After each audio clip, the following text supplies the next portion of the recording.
So about a month ago, we'd been in Colorado for a few weeks, and we're still just settling in. And so uh, it's like 7 o'clock at night. I just finished cooking dinner, and all of a sudden we hear a knock at the door, and we both look at each other like, "Did you order something? Did you order something?" Like we don't know anybody necessarily. Like no one should be coming to our door, especially at 7 o'clock at night. And we just like for whatever reason we both just froze, right? Like we were just like, well, this is something different. Like what do we do here? The door, somebody knocked on our door, like, and we're in Colorado where there are different protocols. No, we were just super confused of what's going on. So then all of a sudden, like 30 seconds has passed, and I open the door, super confused. Like I'm opening the door and I'm like, hello, and here's this guy from Pizza Hut with a pizza sitting in front of my doorstep, looking at me, going, "All right, here you go. Here's your pizza. Have a good night." And I look down at the pizza, look back at him, and go,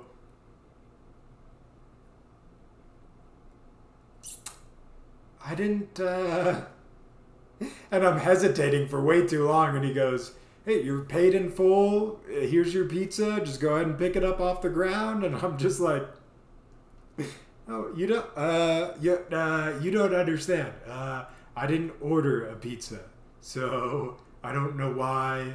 I I have dinner. I'm like lame, like he would care, right?" I was like, "See, there's dinner on the table. Like I don't need pizza." And he like looks at me like, "Are you pranking? Like what's happening, huh?" And so he looks at his receipt and he goes, "Apartment. Oh, this is not for you." And I go, "That is probably what the right way was when I opened up the door. Like, my bad for hesitating so much."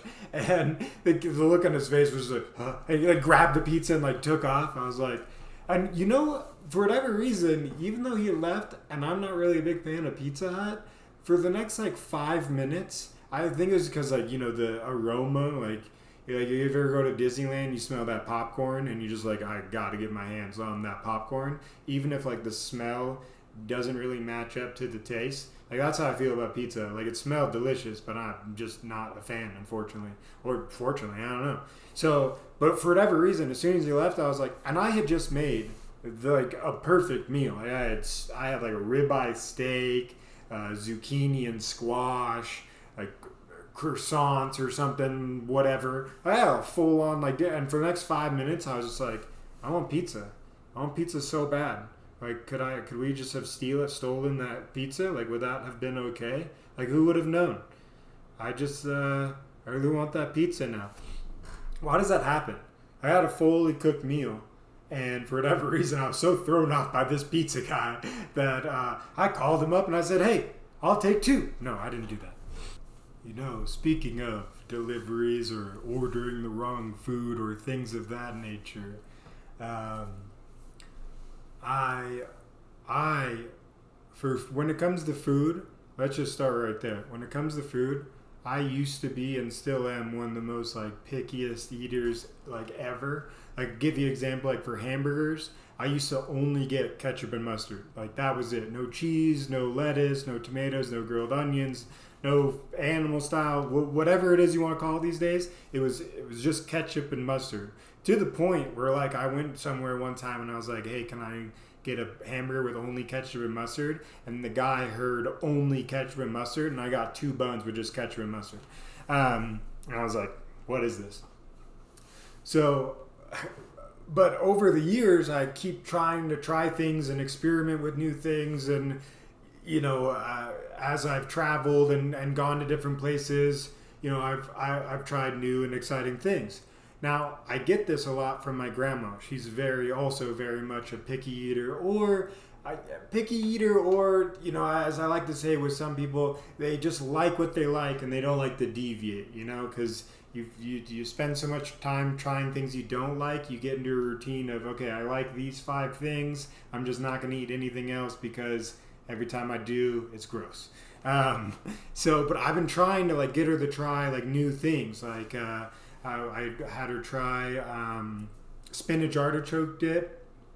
Fantastic. And she really liked that. So I was on that groove of like, okay, what else is like kind of similar? Like maybe we should like stick to like dips and things like that, where you can try as much or as little as you like. So we're hanging out at her house one day, and I figure, oh, let's do like a taco night, and we'll go get tacos and salsa and avocado and all the fixin' and mumbo jumbo for tacos. And so I go and get salsa, and she's like, what is, salsa? And I go, oh, we got to get like pico de gallo. It's like chopped up like tomatoes and all this like, seasoning and this, that, and the other thing. I don't really know what's in it. I just know it's delicious. So I get the salsa from the grocery store, and we take it back, and we pop that open with some tortilla chips, and I'm digging in, and just like because I want to show her that like it's good and I like it, and you can get a whole bunch on it or little. It's all your choice. And so I take a couple chip full of salsa, and in my head, I'm thinking, there's a little bit of a spice to this that I'm not really familiar with, and there's a little heat to it. But I figure, maybe it's just me. Maybe I'm just being a wuss about things, and so I just kind of like keep that in the back of my head. And so, I've eaten a few chips. Clearly, I've shown like it's not poisonous. And so I'm like, all right, Grandma, like your turn. Like, come on, let's get into it. Let's try it. That's what we're here for.